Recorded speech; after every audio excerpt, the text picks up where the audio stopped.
So hey guys what's up and welcome back to my YouTube channel. तो आज की इस वीडियो में हम करने जा रहे हैं चैप्टर 2 का एक्सरसाइज 2.3 से पहले के तीन एग्जाम्पल नंबर 10, 11 एंड 12। तो इससे पहले एक्सरसाइज 2.3 का बेसिक्स की मैं एक अलग से वीडियो बना चुका हूँ, एक डिटेल्ड वीडियो जिसका लिंक मैंने ऊपर सजेशन में दिया है। आप वहां जाके उस वीडियो को भी चेकआउट कर सकते हो। ठीक है, तो इन एग्जाम्पल्स को करने के लिए भी उस वीडियो में जो बेसिक्स है उसकी ज़रूरत पड़ेगी। तो अगर आपने वो अभी तक वीडियो नहीं देखी है तो आप पहले उस वीडियो को ज़रूर देखना। ठीक है, तो अब अपन चलते हैं एग्जाम्पल नंबर 10 पे। पढ़ो क्या लिखा हुआ है। Let N be the set of natural numbers.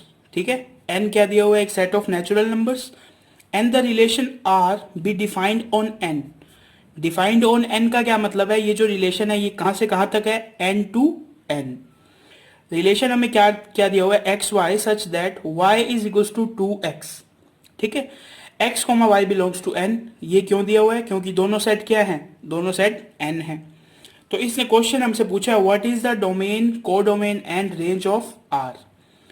And second question पूछा is this relation a function.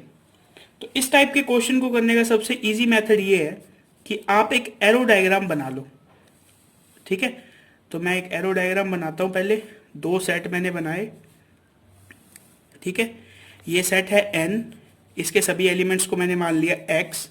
ये है दूसरा n जिसके सभी एलिमेंट्स को मैंने मान लिया y। इसके अंदर मैं n लिखता हूँ 1 2 3 4 डॉट डॉट डॉट, यानी ये एक इनफाइनाइट सेट है। सेम ऐसे मैं यहाँ पे लिखता हूँ 1 2 3 4 डॉट डॉट डॉट। इसके अंदर एक रिलेशन डिफाइन है। किस तरह डिफाइन है, एक रिलेशन r डिफाइन है। r को मैं नीचे लिख लेता हूँ। आर हमें क्या दिया हुआ है, आर दिया हुआ है X comma Y such that Y is equals to 2x। ये हमें एक रिलेशन दिया हुआ है, यानी 1 किससे कनेक्ट होगा, 1 होगा 2 से connect. y is equals to 2x, x की जगह आप रखो 1 तो y का वैल्यू क्या आएगा 2। जब आप x की जगह 2 रखोगे तो y का वैल्यू क्या आएगा 4। इसी तरह जो 3 है वो किससे ऐड होगा, वो यहां कहीं 6 से कनेक्ट होगा। तो इस क्वेश्चन में सबसे पहले इसने पूछा है हमसे डोमेन। तो मैं पहले डोमेन लिखता हूं, इसका डोमेन है क्या। इसका डोमेन जो है वो होगा एन। एन यानी set of natural number 1 2 3 4 till infinite. क्यों होगा, डोमेन क्या होता है, फर्स्ट सेट के ऐसे एलिमेंट्स जो दूसरे सेट से कनेक्टेड हों। तो देखो फर्स्ट सेट के 1 2 3 4 एक्स की वैल्यूज रखते जाओगे तो सभी एलिमेंट्स दूसरे से कनेक्टेड होंगे। अब इसने सेकंड क्वेश्चन पूछा को डोमेन। इसका को डोमेन क्या होगा, इसका को डोमेन भी एन होगा। क्यों होगा, एन यानी 1 2 3 4 टिल इनफाइनाइट। कोडोमेन क्या होता है, ये जो सेकंड सेट होता है इस पूरे को ही हम क्या कहते हैं, कोडोमेन। तो ये सेकंड सेट क्या है, ये सेकंड सेट है एन। अब इसने हमसे पूछा है रेंज। रेंज मैंने आपको क्या बताया था, रेंज दूसरे सेट के ऐसे एलिमेंट्स होते हैं जो फर्स्ट सेट से कनेक्टेड हैं। तो इसमें देखो जितने भी इवन नंबर्स हैं वो सब क्या होंगे, ए से कनेक्टेड होंगे, यानी 2 4 6 1 3 5 7, ये सब तो कनेक्टेड होंगे नहीं। तो हम रेंज में क्या लिखेंगे, 2 4 6 8 टिल इनफाइनाइट। यानी ये जो आगे सीरीज चलेगी ये किस टाइप चलेगी, 2 4 6 8 10 12, इसी तरह इवन नंबर्स में चलेगी। ठीक है, ये तो हो गया हमारा ये first question, what is the domain, codomain and range of R. अब हमें बताना है is this relation is a function. तो फंक्शन होने के लिए क्या जरूरी है, डोमेन के हर एलिमेंट की एक इमेज होनी चाहिए। लास्ट वीडियो में मैंने आपको बताया था ये, हर डोमेन के हर एलिमेंट की कितनी इमेज होनी चाहिए, एक इमेज होनी चाहिए। तो देखो यहाँ 1 की कितनी इमेज है, एक। 2 की कितनी इमेज है, एक। 3 की कितनी इमेज है, एक। तो हम लास्ट में क्या लिख देंगे, yes the given relation, the given relation is a function, is a function because every element of domain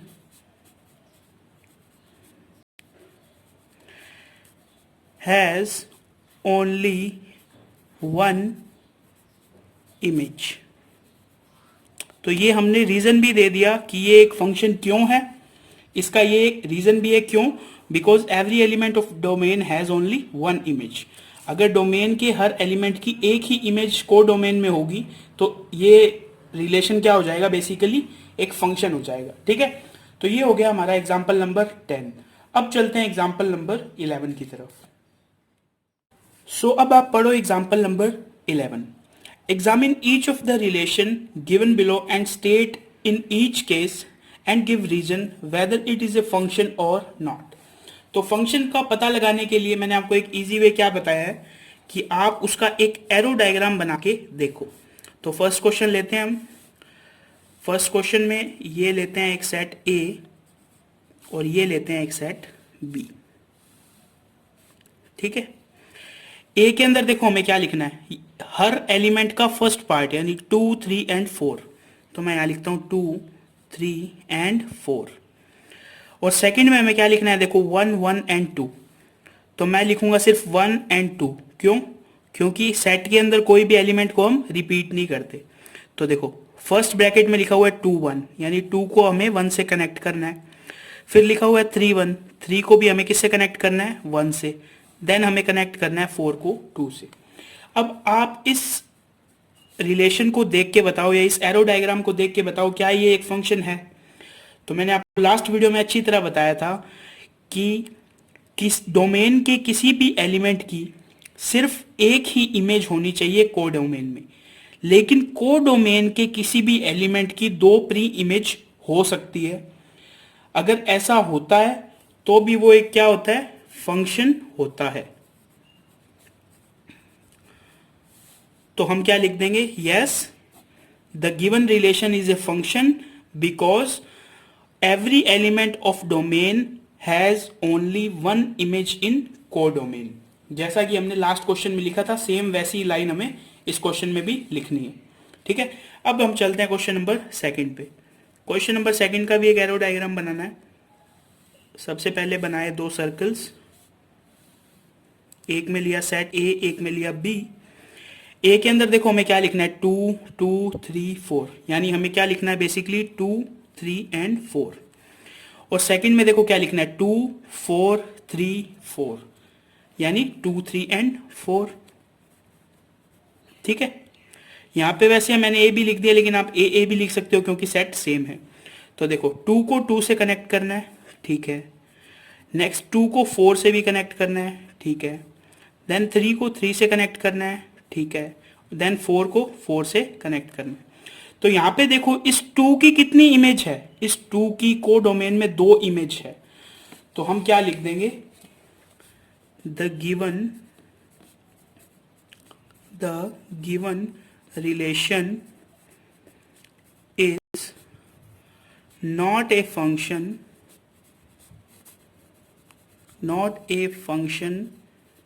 because element 2 has 2 images in codomain। क्या समझ में आया कि ये जो एक रिलेशन है वो फंक्शन नहीं है। क्यों नहीं है?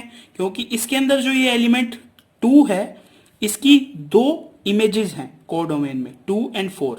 लेकिन फंक्शन होने के लिए क्या जरूरी है, हर एलिमेंट की, यानी स्पेसिफिकली कहूं तो डोमेन के हर एलिमेंट की एक ही इमेज होनी चाहिए। ठीक है, तो अब हम चलते हैं क्वेश्चन नंबर 3 पे।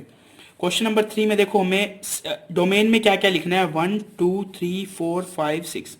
तो देखो क्वेश्चन नंबर 3 को आप देखते ही बता सकते हो 1 का रिलेशन 2 के साथ है, 2 का 3 के साथ है, 3 का 4 के साथ है, 4 का 5 के साथ है, 5 का 6 के साथ है और 6 का 7 के साथ है। तो हम यहीं से इसको देख के क्या बता सकते हैं कि जो क्वेश्चन नंबर 3 है वो क्या है, एक रिलेशन है। रीजन क्या दिखेंगे, because every element of domain has only one image in codomain. ठीक है, तो ये हो गया हमारा एग्जाम्पल नंबर 10। अब एग्जाम्पल 11। अब हम चलेंगे एग्जाम्पल नंबर 12 पे। तो एग्जाम्पल नंबर 12 देखो, बिल्कुल इजी क्वेश्चन है। Let be the set of natural numbers define a real valued function F N to N. इसका मैंने क्या आपको मीनिंग बताया था, एक फंक्शन डिफाइन है एक नेचुरल नंबर्स के सेट n से नेचुरल नंबर के सेट n में, by f x is equals to 2x plus 1। तो इसके सॉल्यूशन में सबसे पहले हमें लिखना पड़ेगा गिवन। गिवन क्या क्या है, f x is equals to, यानी एक फंक्शन है x का 2x प्लस 1, ठीक है। Using the definition complete the table given below. तो एक टेबल दी हुई है हमें जिसमें x की वैल्यूज है 1 2 3 4 5 6 एंड 7, और हमें फाइंड क्या करनी है, f1 f2 f3 f4 f5 f6 and f7, और इन सब की जो वैल्यूज है वो हमें इस टेबल में लिखनी है। तो सबसे पहले मैं आपको f1 की वैल्यू फाइंड करके बताता हूँ। x की जगह मैंने क्या लिख दिया 1, तो यहाँ पे भी मैं x की जगह क्या लिख दूंगा 1, 2 1 जा 2 प्लस 1 कितना आ गया आंसर 3। इसी तरह मैं f2 की वैल्यू निकालूंगा, x की जगह मैंने यहाँ पे क्या लिखा 2, तो मैं यहाँ पे भी क्या लिख दूंगा 2, 2 2 जा 4 प्लस 1 कितना आ गया 5। इसी तरह मैं निकालूंगा इसकी f3 की वैल्यू, f3 की वैल्यू में मैं क्या लिखूंगा 2 मल्टीप्लाई बाई 3 प्लस 1, यानी 6 प्लस 1 7। समझ गए, f1 की निकाली, f2 की निकाली, f3 की निकाली, वैल्यू क्या आ गई 3 5 एंड 7। इन वैल्यूज को हमें इस टेबल में लिखना है, तो मैं यहाँ लिखता हूँ 3 5 7 9 11 13 एंड 15। 7 तक तो मैंने निकाल ली थी। ये मैंने 9 कैसे लिखी, x की जगह 4 रख के। 11 कैसे लिखी, x की जगह 5 रख के। ये 13 कैसे लिखी, x की जगह 6 रख के। और ये 15 मैंने कैसे लिखी, x की जगह क्या रख के 7 रख के। तो ये क्वेश्चन आपको समझ आ गया होगा। एक फंक्शन होता है, उसके अंदर दो वेरिएबल्स होते हैं, एक होता है x और एक होता है y। इसमें हमें x की सभी वैल्यूज गिवन है और उन वैल्यूज पे हमें y की वैल्यूज बतानी है। तो सिंपली x की जगह हम वैल्यू रखेंगे, fx की वैल्यू आ जाएगी, वही वैल्यूज क्या होंगी y की वैल्यूज होंगी, ठीक है। तो ये हो गया हमारा एग्जाम्पल नंबर 12। आज की वीडियो में बस इतना ही रखते हैं। आपका कोई भी डाउट हो तो आप उसे कमेंट सेक्शन में पूछ सकते हैं। इसके अलावा इस चैप्टर से रिलेटेड सभी वीडियोस का लिंक डिस्क्रिप्शन बॉक्स में है। तो बस आज की वीडियो में इतना ही। Thanks for watching.